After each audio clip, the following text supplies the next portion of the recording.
저는 지도자가 한 사람 바뀔 때 그 조직이 얼마나 많이 바뀌는가를 참 보게 됩니다. 직장에서도 사장이 바뀌거나 또 부장만 바뀌어도 그 부서 분위기는 완전히 바뀌어집니다. 참 악을 행하는 그런 사람이 나가면 얼마나 좋아하는지 모릅니다. 사람이 하나 바뀔 때 이렇게 분위기가 바뀌어지는구나를 알 수가 있습니다. 그러나 잘못된 사람이 들어오면 또 그 분위기가 아주 참 나빠지는 그런 것을 볼 수 있습니다. 어떤 회사에도 어떤 환경도 중요하지만 그보다 더 중요한 것은 사람이 바뀌는 것입니다. 새로운 사람이 들어오면, 좋은 사람이 들어오면 그 생활은 천국으로 바뀌어집니다. 그러나 나쁜 사람이 들어오면 완전히 지옥 같은 분위기로 바뀌는 거죠. 가정에서도 남편이나 아내가 바뀌면 그 가정은 바뀌어집니다. 그런데 바뀌지 않고 여전히 옛날 방식대로 있으면 가정은 분위기가 아주 침울해지잖아요. 그렇죠? 그래서 사람이 바뀌는 것이 얼마나 중요한가. 하나님은 우리에게 매일매일 새로워지라고 말씀하고 있습니다. 그래서 사람이 바뀌는 것이 중요하고, 사람이 바뀌면 저는 세상이 바뀌어진다 그렇게 봅니다. 근데 세상이 다 바뀌어도 사람이 바뀌어지지 않으면 바뀐 것은 없습니다. 이 바뀌어지는 변화에 주도적 역할을 해야 될 사람이 누군가? 누가 주도적 역할을 해야 되겠습니까? 지도자들이 주도적 역할을 해야 되는 것이고, 세상에서는 교회가 그 일을 감당해야 됩니다. 그래서 세상은 항상 교회를 보면서 따라하게 되어 있습니다. 그래서 저는 세상이 타락했다 그렇게 말하는 것은 세상 사람들은 할 수 있는 이야기지만 교회 다니는 사람들은 해서는 안 된다고 합니다. 왜냐하면 세상은 교회를 보고 그대로 따라하기 때문에 그렇습니다. 교회가 거룩하면 세상도 거룩해져 갑니다. 교회가 타락하면 세상도 타락해지고 있습니다. 그것을 성경은 우리에게 말씀하고 있습니다. 저는 성경을 보면서 이게 하나님을 보는 눈이구나, 사람을 보는 눈이구나, 세상을 보는 눈이구나 알 수 있습니다. 성경을 보면 오늘 이 시대의 모습이 보여집니다. 이게 시간적으로 2000년이 지나도 사람들의 삶은 그렇게 달라진 게 없습니다. 사람들의 타락한 본성은 그렇게 다르지 않습니다. 성경을 보면 오늘 이 시대의 사람들을 알 수 있고, 성경을 보면 하나님이 어떻게 역사하는지 우리가 알 수 있게 되는 것입니다. 자, 25장에는 누가 바뀌었냐면 이제 예루살렘을 다스리던 로마의 총독이 바뀌는 그런 장면입니다. 그 앞에는 벨릭스라는 총독이 다스렸다가 이제는 베스도라는 사람이 바뀌는 이런 내용입니다. 앞에 벨릭스라는 사람은 노예 출신인데 말을 잘해가지고 노예에서 자유인이 되었고, 또 황제에게 신임을 얻어가지고 이스라엘 나라의 총독이 됐는데, 그렇게 총독이 되었으면 좀 잘 다스렸으면 좋을 텐데 이 사람은 오히려 그 돈과 권력을 가지고 자기 욕망만 채웠습니다. 그러다 보니까 이스라엘 지도자들이 로마 황제에 가서 고소를 했습니다. 이런 사람 도무지 우리가 같이 살지 못할 테니까 이들을 좀 내보내주십시오. 그렇게 해서 로마 황제로부터 소환 명령을 받고 돌아가고 베스도라는 사람이 이렇게 다시 오게 된 것입니다. 저는 참 벨릭스라는 사람 보면은 한편으로 좀 불쌍한 생각이 듭니다. 세상적 기준으로 보면은 성공한 사람 아닙니까? 노예 출신이 자유인이 되고 또 한 나라를 다스리는 총독이 되는 것은 참 대단히 영광스러운 성공한 삶이라고 볼 수 있거든요. 그런데 그 성공한 삶을 이어가지 못하고 맡겨진 권한을 잘못 사용하다가 결국 소환이 되어서 추방당하는 이런 불행한 일을 당하게 되는 것입니다. 저는 지도자들을 볼 때 이 지도자들이 좀 부유한 집안에서 태어나서 아무런 걱정 근심 없이 살던 이런 사람이 지도자가 되는 것보다는 적어도 좀 가난한 집에서 어렵게 힘들게 살다가 성공한 지도자가 되기를 바라는 그런 마음이 있습니다. 왜냐하면 지도자라는 것은 누구를 위해서 존재하느냐 하면 모든 백성을 위해서 존재하지만 특별히 그 가운데서 가난하고 약한 사람들, 그들의 억울함을 풀어주라고 지도자를 세우는 거거든요. 왜냐하면 이 세상은 힘 있는 자들은 정부의 견제가 없으면 자꾸 자기 욕심대로 약한 자를 괴롭히고 핍박하기 때문에 법이 있고 정부가 있는 것입니다. 그래서 지도자들은 웬만하면 정말 가난하게 어려운 가정에서 자라면서 그 백성들, 가난한 사람들이 어려움을 알고 그런 사람들이 지도자가 되면 그 어려운 백성들을 위해서 참 좋은 정책을 펼치리라, 그런 기대가 있습니다. 그런데 그렇게 가난하게 자라고 어렵게 자랐으면서도 막상 권력을 잡으면 가난한 자의 편에 서지 못하고 부자들의 편에 서는 그런 사람들이 있습니다. 그러나 정말 자신이 가난하게 자랐기 때문에 지도자가 되었어도 늘 가난한 자의 어떤 그 억울함을 풀어주는 그런 지도자들이 있습니다. 교계에도 보니까 그런 분들이 있습니다.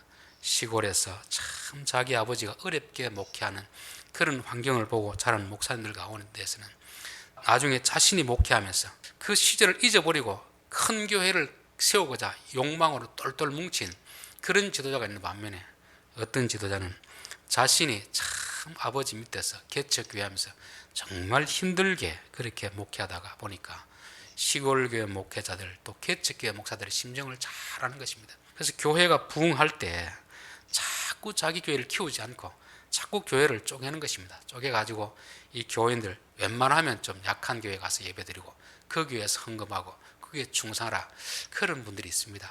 제가 볼 때도 참 마음이 좋은데 하나님이 얼마나 기뻐하실까 그런 생각이 듭니다.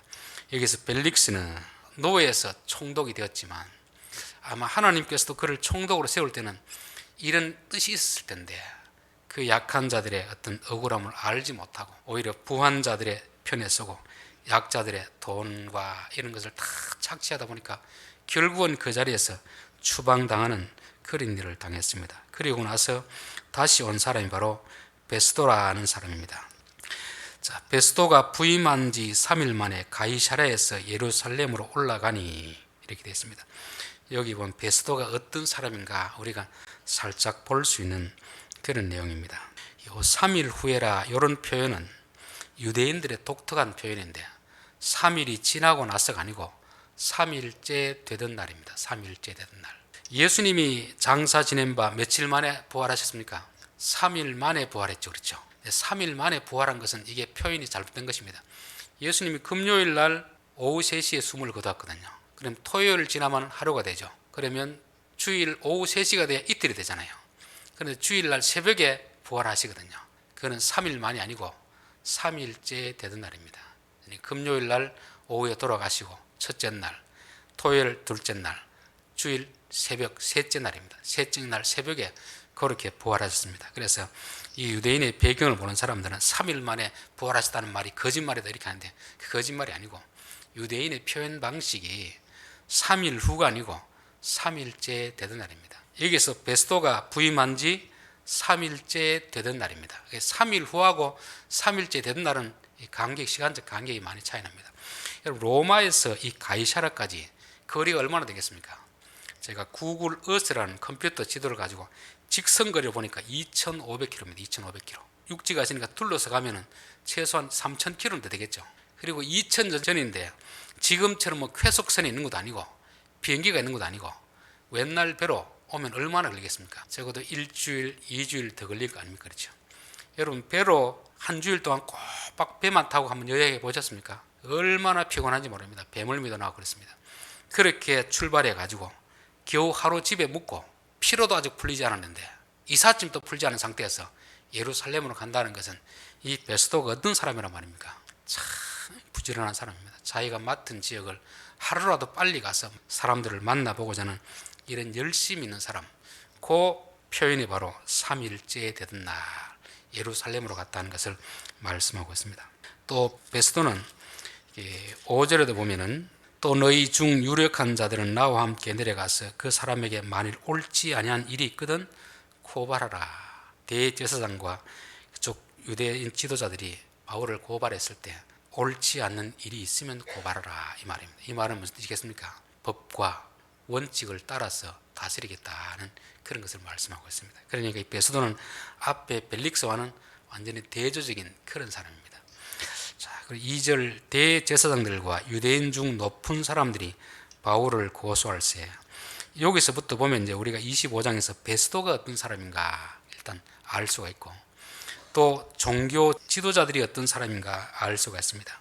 유대인 중 높은 사람들이 바울을 고소할세. 이걸 보면 참 종교 지도자들이 참 무례하다는 걸 알 수가 있습니다. 이제 신임 총독이 와가지고 인사차 이렇게 방문했으면 무슨 이야기를 해야 되겠습니까? 참 먼 길을 오신다고 피곤하실 텐데 좀 나중에 오셔도 될 텐데 이렇게 빨리 오셨습니까? 너무 감사합니다. 우리와 좀 뜻을 합하여서 나라를 안정적으로 백성들이 잘 살도록 다스려 주십시오. 이런 부탁을 하는 것이, 이런 덕담을 나누는 것이 예의잖아요. 예의. 그렇죠. 그런데 이들은 처음 오자마자 바울을 고소하는 것입니다. 고소. 이게 아주 무례한 거거든요. 고소하는 자체가 무례한 것이 아니고 적어도 이런 이야기는 다음번에 만나서 이야기해도 되는 것입니다. 바울이 지금 감옥에 갇혀 있기 때문에 그렇게 급한 일이 아닙니다. 2년을 지금 감옥에 있는 바울을 두고 이렇게 시급하게 꺼낼 이야기 아니잖아요. 이걸 보면은 이 대제사장들이 참 무례한 사람이구나, 자기밖에 모르는 사람이구나, 그런 것을 알 수가 있습니다. 그리고 고소한다는 것은 무슨 뜻입니까? 지금 2년이 지났잖아요. 2년이. 그렇죠. 2년이 지났으면 대제사장들은 뭐 하는 사람입니까? 성전에서 우리 오늘날 말하면 예배를 인도하는 목사들 아닙니까? 목사. 그렇죠. 그럼 매주일 예배를 드리는데 2년 동안 그 예배를 드리면서도 바울에 대한 악한 감정은 하나도 변하지 않고 그대로 남아 있었다는 걸 말씀하고 있습니다. 저는 어떤 이제 섭섭한 일이나 억울한 일이 있을 때 참 그 마음을 품고 있다가 예배 드리러 나와서 기도하다 보면은 그런 생각이 들어요. 하나님이 너 왜 그 사람 미워하느냐, 왜 용서하지 못하느냐, 용서라, 이런 감동을 주실 때가 있습니다. 그래서 예배 자리에 나오기 전에는 그 감정이 막 쌓여 있었는데 예배 드리고 나서 하면 자꾸 이 생각이 사라지는 것입니다. 우리가 부부 싸움을 하더라도 시간이 지나면 어떻게 됩니까? 정말 원수가 아니면 세월이 약이겠지요. 시간이 지나면 그 사람이 원망하는 것도, 시기하는 것도, 미워하는 것도 점점 어떻게 보면 줄어들어야 되는 거죠. 그렇죠? 이게 정상적인 사람입니다. 보통 사람도, 그렇게 미운 사람도 안 보고 한 2년 지나면 서서히 잊어지는 것이 이게 보통 사람의 마음이거든요. 근데 대제사장이면 적어도 1년에 52번, 2년이면 100번 이상을 예배를 인도한 사람입니다. 제사를 드린 사람입니다. 제사가 뭐 하는 겁니까? 백성들의 죄를 자기가 대신해서 하나님 앞에 드려주잖아요. 하나님, 이 백성들의 죄를 용서해 주십시오. 이렇게 인도하는 사람이 2년이 지나도록 단지 악한 감정 때문에 괘씸죄에 걸려가지고 그걸 또 신임 총리가 오자마자 고소라는 이런 모습들, 이게 바로 타락한 종교인의 모습인 것입니다. 세상 사람들은 다투다가도 술 먹고 한잔하면 다 풀어지는 경우가 있습니다. 근데 교회에 다니는 사람이 다투면요, 은혜가 사라지면 좀처럼 화목할 수가 없는 그런 것입니다. 교회는 항상 세상을 변화시키게 나가야 될 그런 공동체가 교회인데, 교회가 타락하면, 은혜가 떨어지면 오히려 세상 사람들보다 더 못한 그런 집단으로 전락할 수 있다는 것을 우리가 알아야 됩니다. 자, 이런 이야기를 할 때 신임 총리는 이들을 어떻게 보겠습니까? 저들이 믿는 하나님은 도대체 어떤 하나님이길래 사람들이 저렇게 악할까, 아마 그런 생각을 하지 않았을까 싶습니다. 저는 보통 사람으로서는 2년이 정도 되면 다 잊어버려야 되는 것이 정상이고, 더군다나 대제사장 같으면 자기가 매일 예배를 인도하면 그 생각들, 정말 사도 바울이 죽을 죄를 저질렀다 하더라도 용서해야 되는 것이 정상적인데, 정상적인 예배를 드렸다면 그렇게 바뀌어 가야 되는데 전혀 바뀌지 않았다는 것은 이들은 성령의 인도를 받는 게 아니고 혹시 사단의 종이 아닌가, 그런 생각이 듭니다. 우리 이제 합동 측 교단을 보수주의랍니다. 보수주의. 보수는 뭐 하는 것이 보수주의죠? 바꾸지 않는 거잖아요. 그대로 왜 것을 지키는 것이 보수 아닙니까? 그런데 우리는 보수주의로 끝나면 안 됩니다. 이 장로교는 보수주의 이전에 개혁주의입니다. 개혁주의. 천주교에서 그 타락한 종교에서 다시금 개혁을 하기 위해서 나온 교가 바로 장로교고 개혁주의라는 것입니다. 한국교회는 제가 봤을 때는 보수주의만 붙들고 개혁을 외치지 않는 그런 집단으로 전락하는 거 아닌가, 그런 우려가 있습니다. 이 장로교는 보수주의인 반면에 개혁주의입니다. 진리는 끝까지 붙드는 것입니다. 이건 놓치지 않는 것이 보수주의잖아요. 그러나 잘못된 전통은 매일매일 개혁해 나가야 되는 것이 이게 보수주의다 하는 것입니다. 그런데 우리는 진리를 지킨다고 하면서도 잘못된 것도 전혀 고치지 않는 이런 때 빠지다 보니까 교회가 세상에 빛이 되지 못하고 오히려 손가락질을 당하는 것이 아닌가 그런 생각합니다. 그래서 항상 우리는 진리는 보수해야 되지만 잘못된 전통, 잘못된 관습, 잘못된 생각들은 항상 바꾸어 나가는 이런 개혁주의자의 후예가 되어야 될 줄 믿습니다. 3절 베스도의 호의로 바울을 예루살렘으로 옮기기를 청하니 이는 길에 매복하였다가 그를 죽이고자 함이었더라. 베스도 총독이여, 이제 당신 이곳에 왔으니까 우리에게 은혜를 베풀어 주시옵소서. 이 바울을 예루살렘에서 재판하도록 하십시다. 이렇게 말하는 것입니다. 사실 이 앞에 벨릭스도 이 예루살렘 지도자들의 고소를 받고 조사를 해보니까 아무런 잘못이 없습니다. 정치적으로는 잘못이 없어요. 그러다 보니까 풀어줄 수도 없고 감금시킨 상태에 있는데 아무 인수인계 했겠죠. 참 골치 아픈 사람이 있다. 자기가 봤을 때는 아무런 죄가 없는데 저들은 죄가 있다고 하니까 네가 좀 잘 처리해라. 이렇게 인수인계를 하고 갔을 수도 있을 것입니다. 자, 정치적인 문제는 총독이 잘 알잖아요. 이렇게 하면 죄가 되고 이렇게 하면 죄가 되지 않는다는 걸 잘 알 수 있잖아요. 종교적인 문제는 사실 잘 모릅니다. 뭐 정치인들이 종교적인 문제를 모르잖아요. 뭐 교리를 아는 것도 아니고. 그래서 세상에서도 교회 분쟁된 사건을 재판을 걸면은 재판관들이 참 맡기를 싫어합니다. 왜냐면 자기들은 잘 모르거든요. 교회 사정을 잘 모르니까 웬만하면 맞지 않으려고 하는 것입니다. 자, 오늘 3절 말씀 보면은 언뜻 보면은 베스도 총독을 위하는 것처럼 보이잖아요. 당신은 정치는 잘 알지만 우리 유대교의 종교는 모르니까 이 바울은 종교적인 문제이니까 우리 예루살렘 사내들인 공회에서 재판할 수 있도록 그쪽으로 보내주십시오. 이렇게 말하는 것입니다. 근데 사실은 이게 베스도를 위하는 것이 아니고 누구를 위해서 하는 겁니까? 이는 오는 길에 매복하였다가 바울을 죽이고자 함이라. 이게 종교 지도자가 얼마나 악한 것인가 보이잖아요. 겉으로 보기에는 베스도 총독에게 좀 잘 보이려고 하는, 그를 위하는 척하면서 속으로는 자기들의 악한 계획을 진행하려는 것이고 결국 바울을 죽이려는 그런 것입니다. 이게 이제 간교합니다. 간교함. 그렇죠. 창세기 3장에 보면은 뱀은 여호와 하나님이 지으신 들짐승 중에 가장 간교하니라 하잖아요. 간교한 거하고 지혜로운 것은 단어는 똑같습니다. 단어. 그런데 왜 간교하다고 이렇게 번역을 했을까 생각해보니까 그 똑똑함을 가지고 사람들을 위하는 것이 아니고 자기 욕망을 채우는 것입니다. 남을 죽이려고 하는 것입니다. 지혜롭다는 것은 다 똑같은데 성경이 왜 간교함으로 번역했겠습니까? 그 똑똑함을 가지고 사람을 살리는 일, 공동체를 세우는 일에 쓰는 것이 아니고 자꾸 사람을 죽이는 일에 쓰기 때문에 간교하다는 것이고, 오늘 이 대제사장들이 아주 간교한 모습으로 그렇게 나타나고 있습니다. 계시록 2장에 보면 스무나 교회 사자에게 편지하라. 처음이며 마지막이요 죽었다가 살아나신 이가 이르시되 내가 내 환난과 궁핍을 알거니와 실상은 내가 부유한 자니라. 자칭 유대인이라 하는 자들의 비방도 알거니와 실상은 유대인이 아니요 사탄의 회당이라. 자기들은 유대인이라죠. 오늘날로 말하면 예수 잘 믿는 사람처럼 그렇게 말합니다. 근데 실제는 어떠한 겁니까? 마귀의 종이다. 마귀의 종. 이렇게 하는 것입니다. 저는 오늘날 교회라는 간판을 달고 있다고 해서 다 교회는 아닙니다. 더군다나 이단 같은 교회는 성경을 사용하고 찬송을 부르고 하나님의 이름을 외치지만 실제는 뭐 하는 겁니까? 사탄의 회당, 사탄의 회당. 그렇죠. 저는 제일 불쌍한 사람들이 이단에 빠진 사람입니다. 아예 교회를 안 다니는 사람보다 더 불쌍한 사람이 이단에 빠진 사람이에요. 왜냐하면 자기들은 하나님을 섬긴다고 생각하거든요.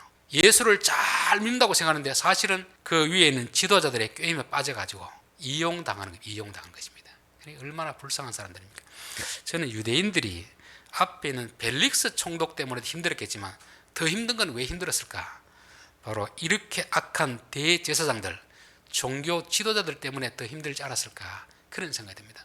말은 하나님을 위한다고 하죠. 말은 나라를 위한다고 하는데 사실은 자기들의 어떤 욕심을 채우기 위해 가지고 성도들을 이용하는 것 뿐입니다. 지금 이 2000년 전 대제사장이 그런 모습을 보이고 있는 거죠. 자, 4절 베스도가 대답하여 바울이 가이사랴에 구리된 것과 자기도 멀지 않아 떠나갈 것을 말하고 또 이르되 너희 중 유력한 자들은 나와 함께 내려가서 그 사람에게 만일 옳지 아니한 일이 있거든 고발하라. 웬만하면 처음 인사드리기 때문에 좋은 게 좋은 거라고, 예 알겠습니다, 내려보내겠습니다, 이렇게 할 수 있는데 이 사람은 그렇게 하지 않습니다. 부탁함에도 불구하고 그 부탁은 제가 들어줄 수가 없습니다.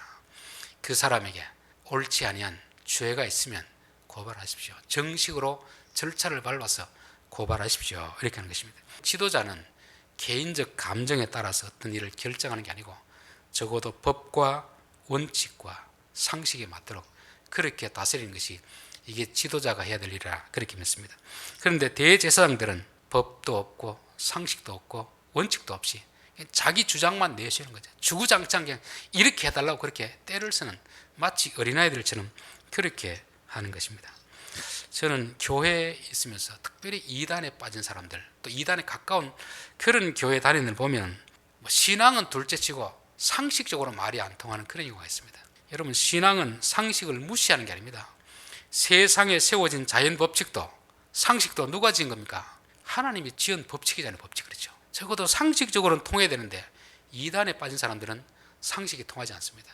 그러다 보니까 가출하고 학교도 그만두고 직장도 그만두고 오로지 이단 교주에게 충성하는, 예수님의 재림이 얼마 남지 않았다고 하니까 땅 다 팔아가 헌금 다 하고 이렇게. 근데 교주는 어떻게 합니까? 그 돈을 받아가지고 자기 땅을 사고 이러잖아요.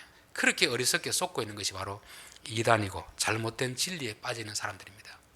그리고 이들은 상식도 모르고 법도 모르고 원칙도 모르는 그런 집단으로 전락하고 있는 것입니다. 신앙이라는 건요, 상식을 무시하는 게 아닙니다. 법을 무시하는 게 아닙니다. 신앙은 상식을 초월하는 거잖아요. 상식을 초월하고 법을 초월하는 것이 상식도 무시하고 법도 무시하고 이런 집단이 되면 그거는 기독교인이 아니고 제가 봤을 때는 사탄의 혈아, 그렇게 보는 것이 맞을 겁니다.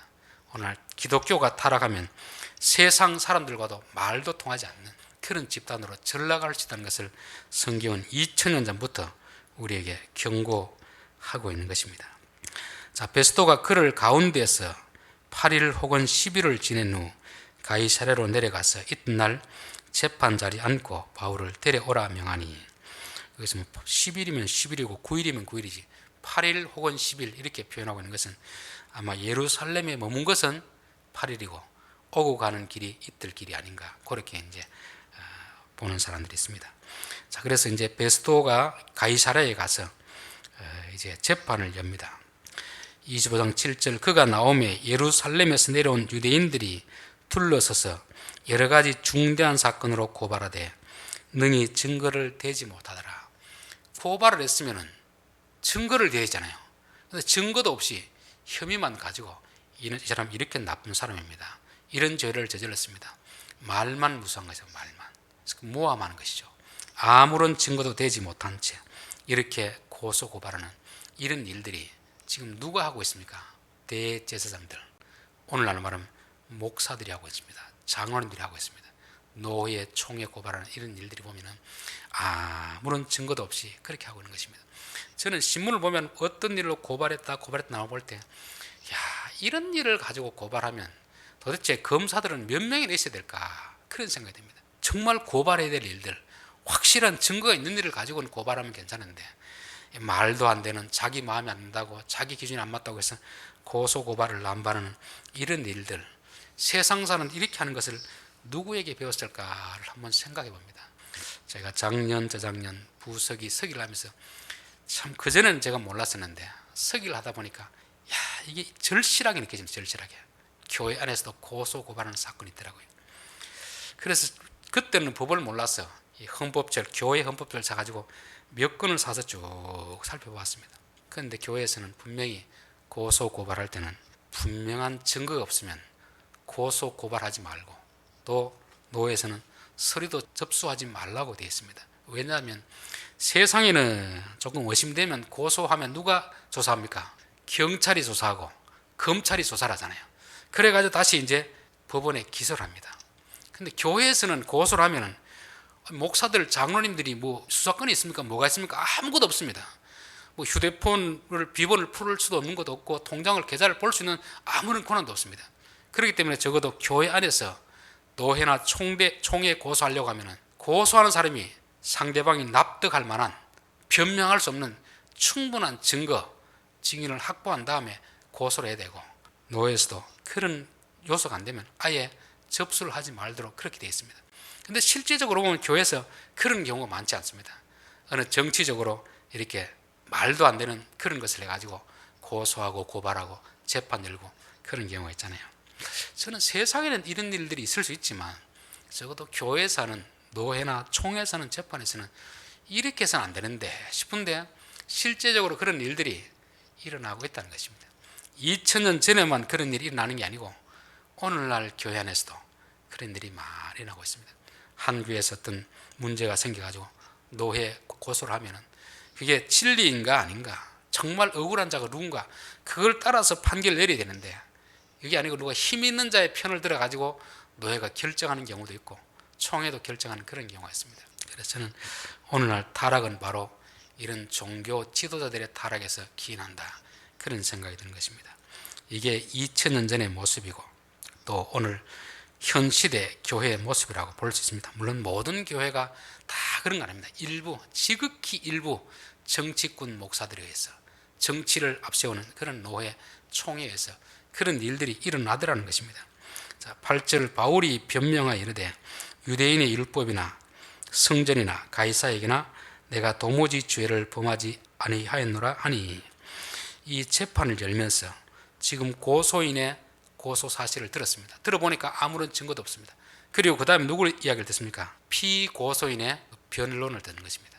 재판이라는 것은요, 한 사람의 주장만 듣고 판단하면 잘못된 것입니다. 반드시 상대편의 이야기도 불러가 이야기를 들어야 됩니다. 이게 세상 법정에서 그렇게 하는데 오늘 교회 안에서도 일방적으로 어떤 사람들의 이야기도 안 듣고 뭐 재판을 해가지고 면직시키고 이런 경우가 참 많이 있습니다. 이게 무슨 재판이 되겠습니까? 세상 법정에서도 고소인의 고소 사실도 듣지만 피고소인의 변론도 반론 기회도 반드시 줘야 돼. 이게 정당한 것입니다. 세상이 이런데 교회가 이렇지 못한 그런 재판을 보면서 하나님이 어떤 생각을 하실까? 정말 그것을 교회로 인정하실까? 그런 생각이 듭니다.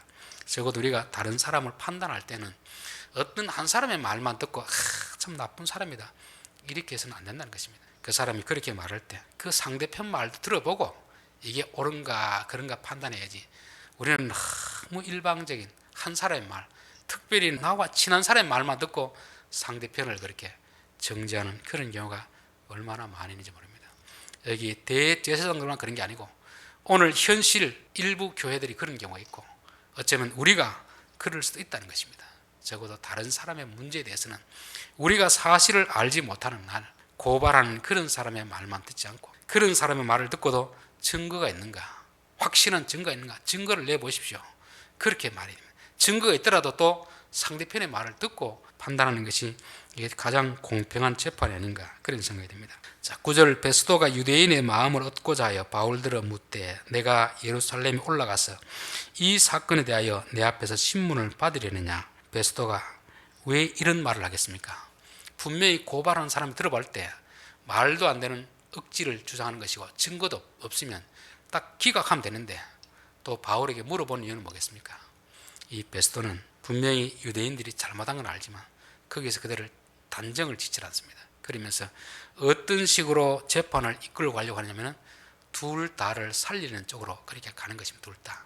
유대 지도자들이 잘못했지만 그래도 또 자기가 다스리는 관할이 있으니까 그들이 협조를 얻어야 되니까 웬만하면 바울도 살리고 그들도 살리는 쪽으로 이렇게 재판을 진행해 가려고 하는 것을 볼 수가 있는 것입니다. 저는 교회 안에 문제가 생길 때도 그렇고 가정에 문제가 생길 때도 그렇고 어떤 사람을 죽이고 어떤 사람을 살리는 이런 극단적인 선택을 하는 게 아니고 웬만하면 서로 좀 양보하고 용서해가지고 좀 합의해서 원만하게 진행되는 이게 가장 좋은 것 같습니다.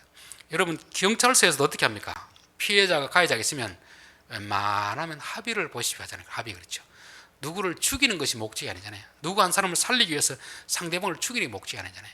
물론 가해자가 있고 피해자가 있더라도 가해자도 살리고 피해자도 살리는 이게 정말 바른 재판이 아닌가, 그런 생각입니다. 베스토는 적어도 그렇게 억지 주장하는 유대인들도 그냥 무시하지 않고 이들의 입장을 대변하는 것이고 또 바울에게도 바울의 의견을 존중해주는 이런 것을 볼 수가 있습니다. 그래서 우리가 꼭 재판 자리가 아니더라도 사람들이 다툴 때도 너는 잘못했고 너는 옳다는 것이 아니고 서로 조금씩 양보해가지고 서로서로 이해하고 다 같이 살리는 이런 쪽으로 하는 것이, 세상 사람이 이렇게 하고 있는데 이 일은 누가 해야 됩니까? 교회가 이런 일을 해야 되는데 오히려 세상 재판관이, 세상 총독이 이렇게 하고, 교회는 그렇게 하지 않고 오히려 막 죽이려고 대드는 이런 것입니다. 그래서 교회가 세상을 변화시켜야 되는데 오히려 교회가 세상을 보고 배워야 될 이런 형편에 처한 것이 바로 2000년 전 예루살렘 교회의 모습이고, 오늘 일부 교회에서도 이런 모습이 나타나고 있음을 보게 됩니다. 자, 그럴 때 바울은 뭐라고 합니까?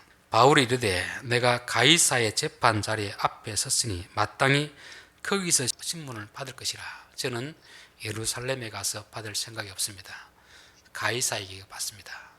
상식적으로 바울이 유대인 아닙니까? 유대인, 그렇죠? 유대인이면은 세상 재판 법정에서 받고 싶겠습니까? 교회 법정에서 받고 싶겠습니까? 교회 법정에서 받고 싶은 게 더 낫잖아요. 왜냐하면 세상 법정에는 법대로 하기, 법대로, 그렇죠? 근데 교회는 법도 있지만 뭐가 있습니까? 은혜가 있죠. 은혜. 웬만하면 용서해 주라는 게 있잖아요. 그렇기 때문에 두 가지 선택 같으면 사실은 어디를 선택해야 되냐면 예루살렘 법정에서 받겠습니다, 이렇게 해야 됩니다. 그런데 바울은 저는 예루살렘 법정에서는 받지 않겠습니다. 오히려 세상 법정에서 받겠습니다, 이런 것입니다. 저는 참 이런 모습을 보면서 교회가 참 부끄럽구나, 그런 생각합니다. 너희는 세상 법정에서 재판을 받을래?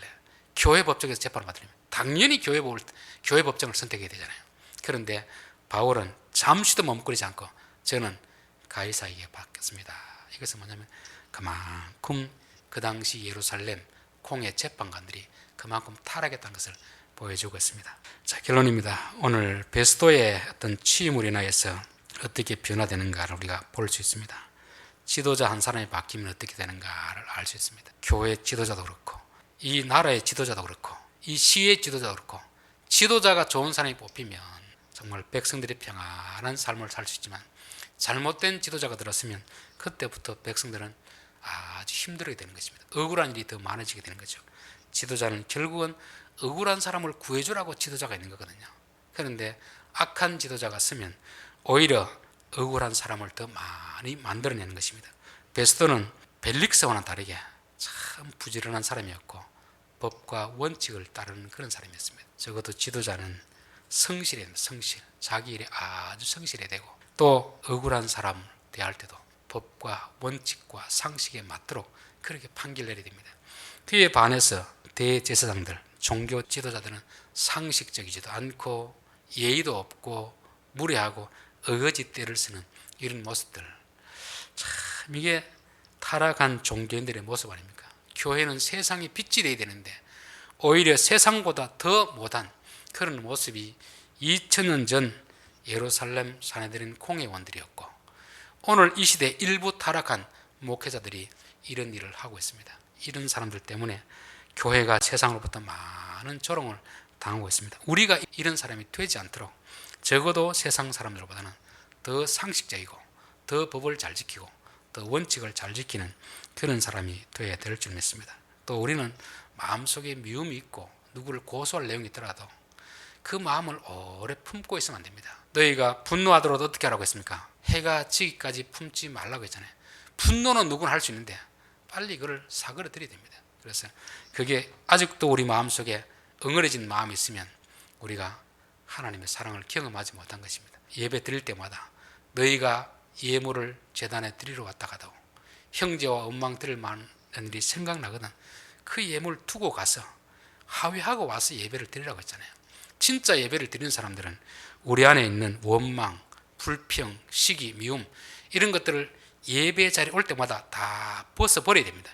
이게 안 벗어버리면 사실은 예배가 안 되거든요. 그렇기 때문에 이 종교 지도자들은 종교 행위는 계속 인연을 했는데 전혀 하나님과의 만남이 없는, 전혀 용서가 되지 않는 그런 악한 모습을 보이고 있습니다. 저는 우리 성도들이 예배에 나올 때마다 우리 앞에 아직도 원망이 있고 미움이 있고 시기가 있으면 하나님 나 이거 좀 제거시켜 주십시오. 내 마음속에 미워하는 마음, 원망하는 마음, 남을 고소하려는 마음, 이런 마음, 용서하는 마음으로 좀 바꾸어 주십시오. 그런 기도를 해야 될 줄 믿습니다. 베스도가 재판할 때 이들은 고소는 여러 가지 했는데 아무런 증거도 내지 못하는 그런 것이었습니다. 그러니까 정상적인 사실에 근거해서 고소하는 게 아니고 자기 감정이잖아요. 감정풀이죠. 노회나 총회에서 흔히 하는 그런 말이 있습니다. 제일 무서운 죄가 괘씸죄에 걸리는 괘씸죄. 이건 지극히 감정적인 게 아닙니까? 그렇죠?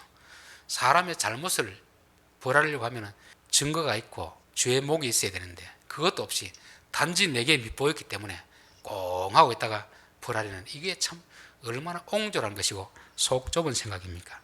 대제사장이 바로 그렇다는 것입니다. 이 베스도는 고소인의 이야기만 듣는 것이 아니고 증거가 있으면 내놓으십시오. 그리고 또 피고발인의 변론도 듣는 것입니다. 쌍방의 말을 다 듣고 그렇게 판결 내리는 거잖아요. 그리고 어느 한쪽을 죽이고 살리는 것이 아니라 두 사람을 다 살리는 방향으로 가는 것입니다. 그래서 저는 어떤 사람과 이런 분쟁 관계가 있을 때 적어도 누군가 우리에게 조언을 해주면 당신은 틀렸고 이 사람 옳습니다, 이렇게 딱 잘라 말하는 게 아니고 웬만하면 둘 딸을 다 화해시키려고 하는 이런 마음을 가지고 우리가 조언을 해줘야지.